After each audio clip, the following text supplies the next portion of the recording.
Well, there's the rear swinging arm. I've got to take that linkage off. Again, when it comes to cleaning everything up, I shall probably end up putting mostly stainless steel through the bike, but you've got to be careful where stainless steel meets aluminium because it will oxidise.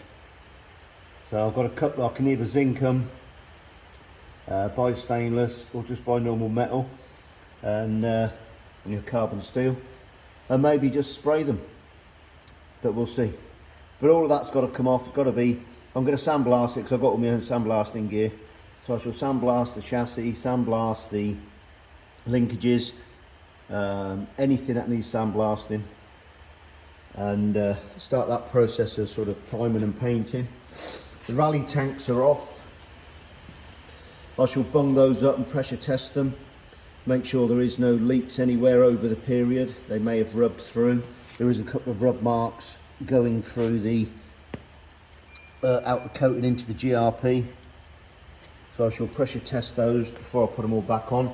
I didn't really prime or paint those, to be honest. That's how they came from Buono in Italy.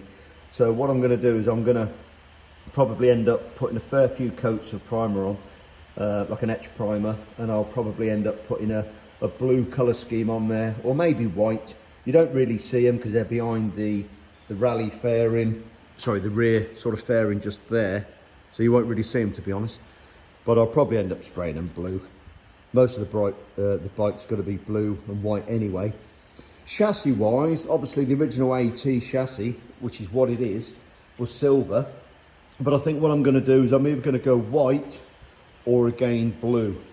The engine, I've not made up my mind yet. It'll either be the original silver, or I might just scour the internet and see what other people have done. I don't want to go too mad with the blue, but I don't know what colour to go for. So any suggestions, guys, let me know. If you've got pictures or you've done it yourself and you've turned the colour from silver to something else, yeah, let me know. It'll be interesting to see. So swinging arms off. I'm going to have to get the centre stand off now. That's all gunked up, full of shit. I'll get these breather tubes out the way. And then I'll start to unpin the engine. Take off the side frame tube there. Take off the front. Just down there, it's connected to the front of the forward cylinder. And I think within about an hour, I reckon that engine will be sat on the floor. So let's see how we get on.